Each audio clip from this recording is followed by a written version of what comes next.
Well, I don't have any, I would say, any direct point, from my inspiration coming from.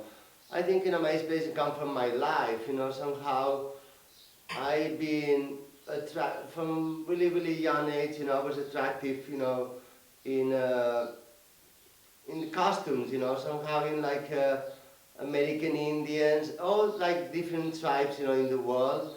It was what really inspired me.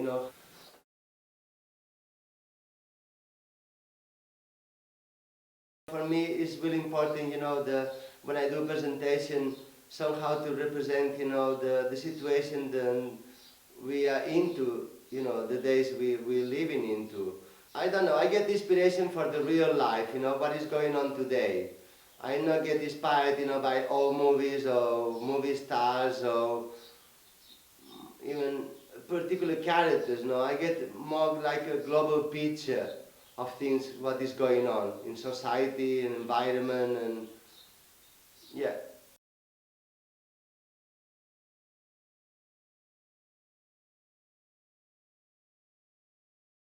The Quentin Christina matches, it was the second presentation that I done, it called Midtown. Actually, I was a neighbor, from Quintis. We used to have breakfast sometime in Ukrainian diner there in 5th Street, between 1st and 2nd Avenue, just around the corner from where I used to live on the basement. And he was just my neighbor on the other basement, next door. And we used to see each other all the time. And actually, I was just looking, for a ticking. This is the fabric, the cover the matches, in New York and the States. And I just find out, he would just pass out, his body was taken to Britain. And I remember him telling to me one day, then he thought, dirt and dust, it was part of life, and he never, clean up his apartment. I never really been into his apartment when he was alive, but I remember him saying that to me. And I remember, like, looking on the paper, he passed away, and saw his matches, lying down on the sidewalk. And it was a really freezing cold night, in New York. And it was just like the matches there with the ticking fabric covering, and it was really stinky, and looked like you can see life going through to the matches. And I had to take it, to the basement with friends of mine, and we, put it apart, and we collect the fabric that was what we were looking for, and in the end, we realized, that was much more than just the fabric. It was somebody, like life, you know what I mean, a stink on a piece of, you know, of fabric, yeah, lying down on the mattress there. Yeah, that was the story behind, the printing creed.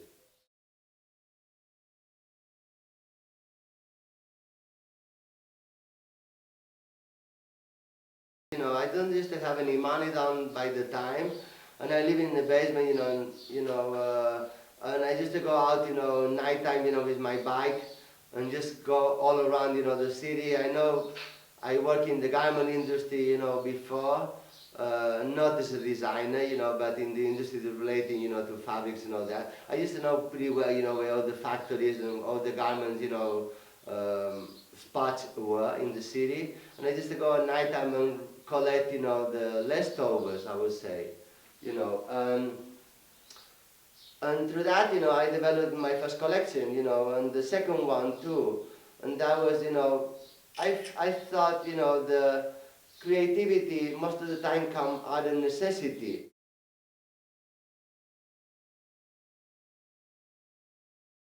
Oh my God, this is a different world, you know what I mean? I'm talking about, I guess, 20 years ago from now. And the situation, it was really, really different, I don't feel connected, what is going on today, It's a totally different story, We gotta think about, I opened a store in New York in 1995, I think it was, and not because I was a fashion victim or anything like that, because out of necessity, and I start to see in the city was a lot of different energies, besides, for the industry and the commercial side of New York Fashion Week.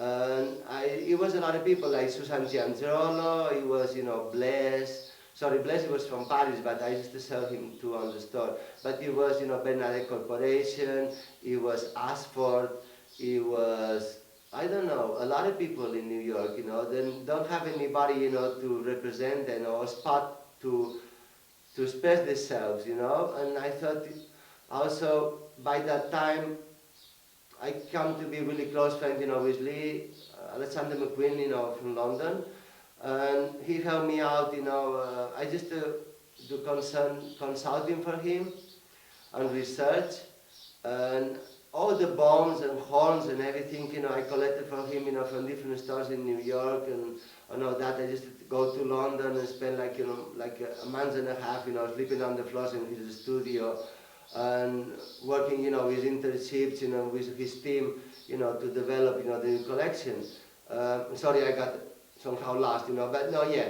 The whole point, it was like, about the store, the store just to go home, and he just to pay me off, either give me like pieces, for the collection, I used to sell on the store. Even like, I remember like, I was here in the same spot that I'm right now, when Lee got the contract, for Givenchy. And it was the big sign for him, he will be able to maintain, his team and to be able to maintain his own label too, I mean, it was the big time, in the 90s, when Lee McQueen got, Givenchy, and John got Dior, and all that explosion, then I think, I really want to talk about that because I think it was a setup, But anyway, by the time, Lee helped me out, paying me off with clothing for his own shows, and I just also sell Avant-Garde from London, and Blaise from Paris, and, all these young energies that were floating, in different countries.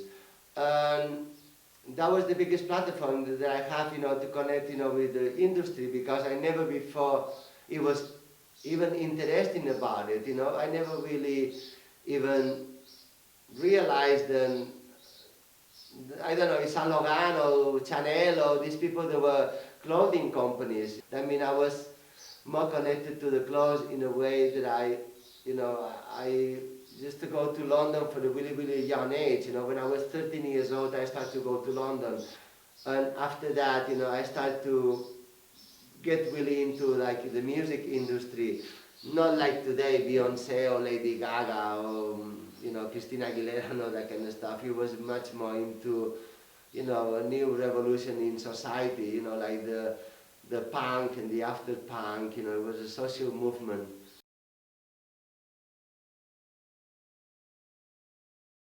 Well, I think for me it affects everything, you know what I mean? It was by that time, like I would say, in the early 80s, that it was everything, it was floating, it was fresh and new. The reflect of that is this, even today, we still copy, that kind of like energy and aesthetic, you know what I mean? Is is in the spot of the everyday life these days, But during that time,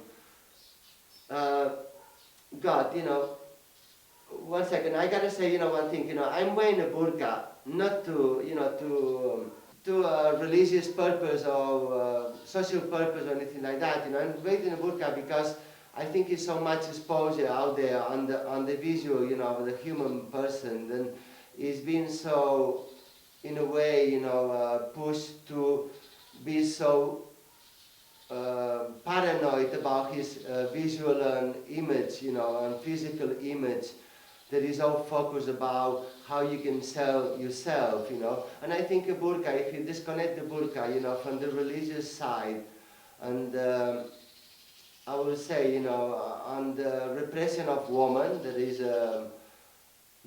something that I not support at all, is a good garment, to somehow to be able to look to the outside from the inside, in a way. And don't be effective, of what, physically or, yeah, visually you look like. I think, maybe people will listen more when you don't have a face than when you do have a face. And I can remove that it's not a problem for that, I just thought, it was a point of somehow making people think about, how far we went down, with the image, of the outside of a person, of a human being.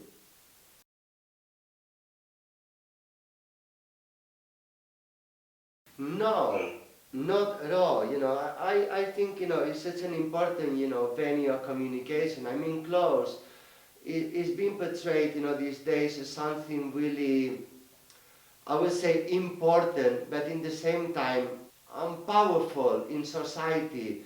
Is something somehow to manipulate, people. I think, fashion, I don't know fashion, how I can express, the sense of fashion, but costume, the way we dress, the way we look, is such an important, communication venue, then we cannot take, for granted, or we cannot take, on a superficial level. If I've been a part of the industry, I gotta say, it's hard, to be a part of the industry the way the industry works today. Only related to corporates and related, to promote somehow products, then they're not necessary, but we cannot get enough of it.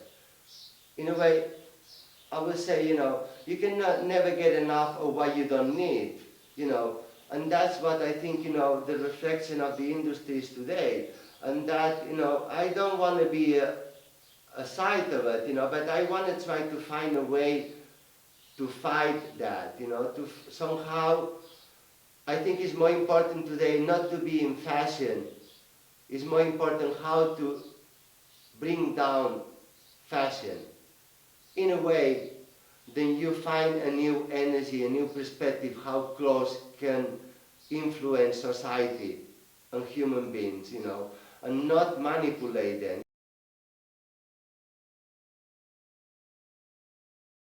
I think, the more important thing they need to change is like LVMH need to go bankruptcy.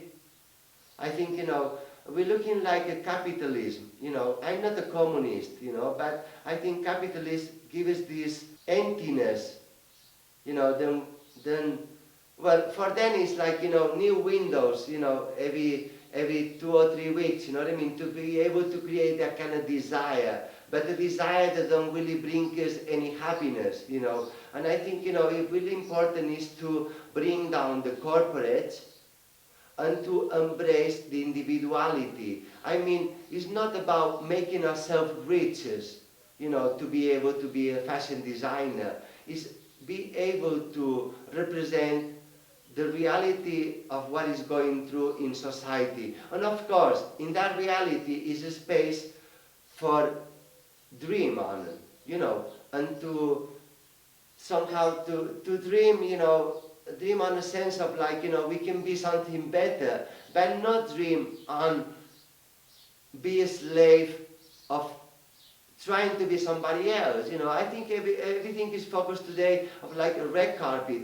It was a point, when I was starting working into clothing, like Lee McQueen, it was not related to red carpet or celebrities. But today is this association between, it's like a devil marriage, between fashion industry and celebrities.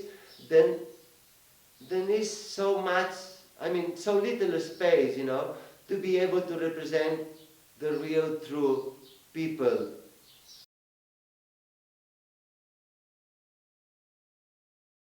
If you look at Ralph Simon, for example, he started, with his collection kind of like, rebel, this kind of look of like terrorist, and he ended up, working for Dior, but it's hard, because if you say like Margiela is not out on the spot anymore, I was not a big fan for John Galliano, but I really, really miss him right now.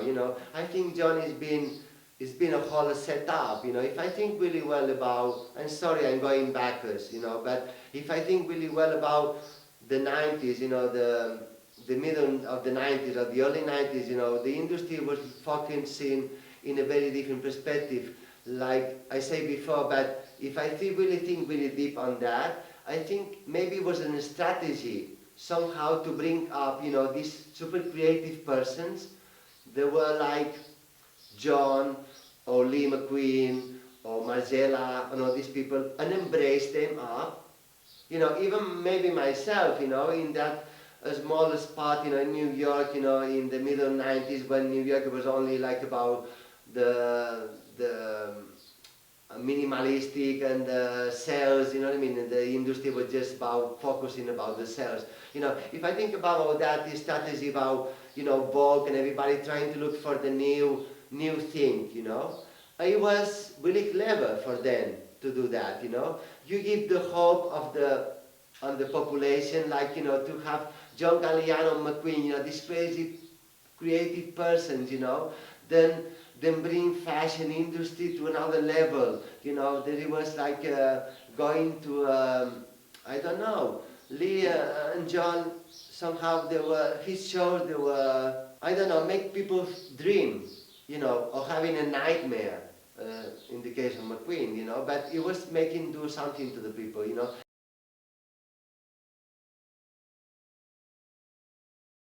Well, I think, we need to look for a different perspective now, We see, these big corporates need to spend like 3 million euros, in a set design, like Karl Lagerfeld for Chanel or any of them, to really embrace the label that you can feel like you are some kind of like a slave for the pharaoh, you know what I mean?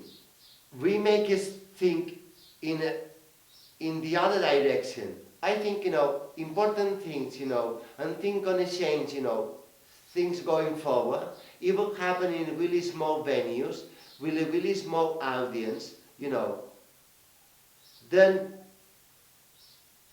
try to, I don't know, create that energy. There is kind of like this, kind of like super dangerous virus, Then when you open the window, the cool people outside, they can feel it and want to be a part of it. And that will be, the end of the empire.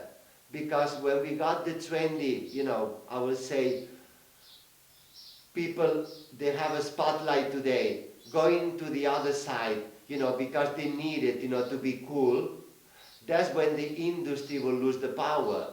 When the authentic people, get the voice out there, the people that only there to make money, they will lose their power. It's understandable why I sound really crazy because I'm talking for a bath, and I was wearing a burqa. I want people to really think twice before you say, this is a toxic, crazy person. I'm really talking because I'm really concerned about this, and because, I really care about that, because I really think about how anybody with an original mind and with original ideas and creative, vision can step out there today with the empire of the industry, like, editors just looking forward to do advertising in his own magazine. Because we got to think about something really different, When I was like, 25 years ago, it used to be the face or ID, or maybe the paper in the States or the interview. They used to be cool magazines, And these people don't just, inform us just because, the advertisement they got into the paper or in the pages.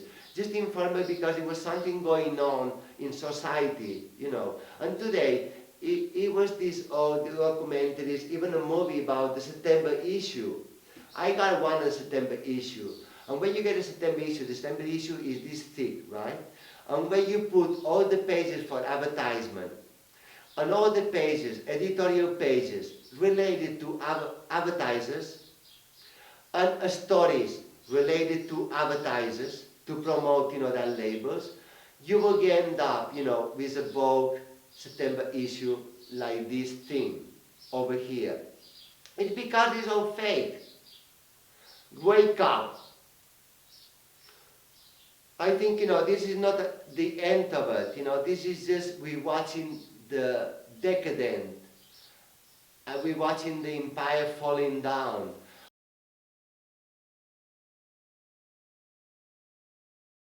Well, I would say, or when I say the last one, because every time I do one, I disgust it and I just want to go to the next one. But I think, what I really most, like of myself, I would say, is like, the freedom that I have to jump from one thing to the other, because I see, society is changed that way, or is that way these days, and I never maintain one style in particular.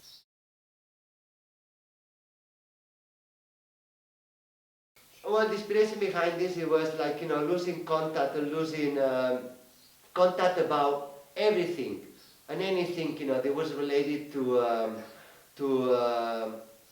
fashion, I would say, I don't want to have any sense or any silhouette attached, to myself. And that's where I come out, through the inspiration that it was this plane flying over the Amazon, and he carried a lot of luggage, and the luggage got dropped, in the middle of the jungle.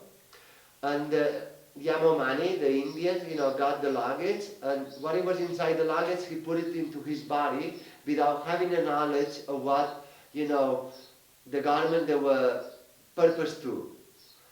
This way, it was a new start, a new beginning, It was, you have clothing or garments, then you don't know how to adapt it to your body, and you just purpose the way you like, And I thought, that was, and also, give an opportunity for people to watch a show without thinking about what they can buy or cannot buy, just about having the freedom of expressing myself, with the thing that I already have in my closet, because the whole philosophy behind that show was we don't want to use sewing machines, we don't want to use patrons. Everything we're going to make is going to be made out of garment that we already exist, before.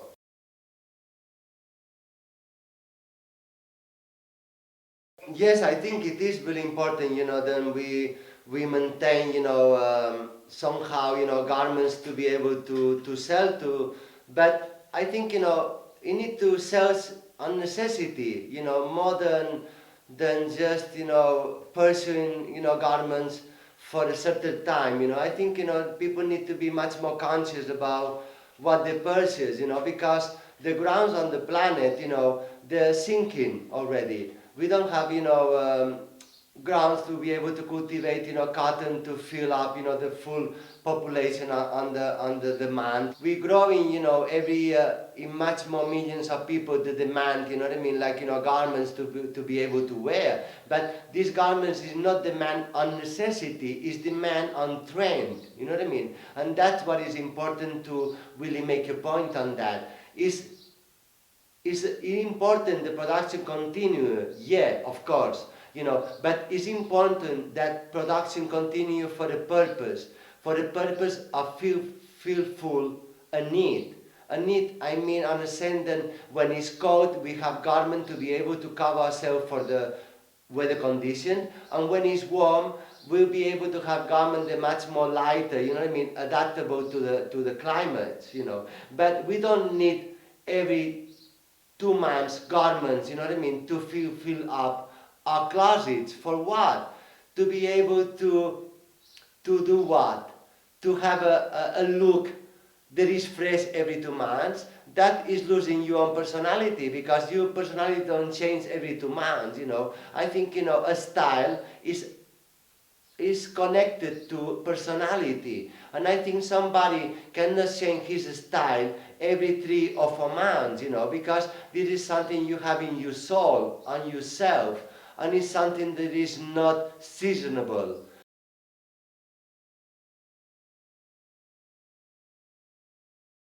I'm not planning to live. Somebody will need to kill me. I'm not living.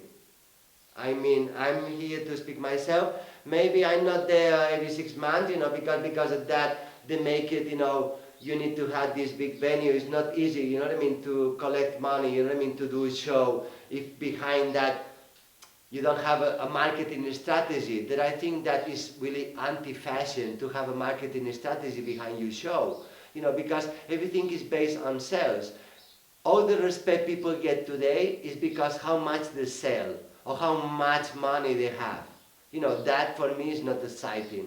I don't want to go to a coffee shop or to a restaurant or to a hotel that is full of famous people. It's not exciting. I get much more excited about homeless on the street.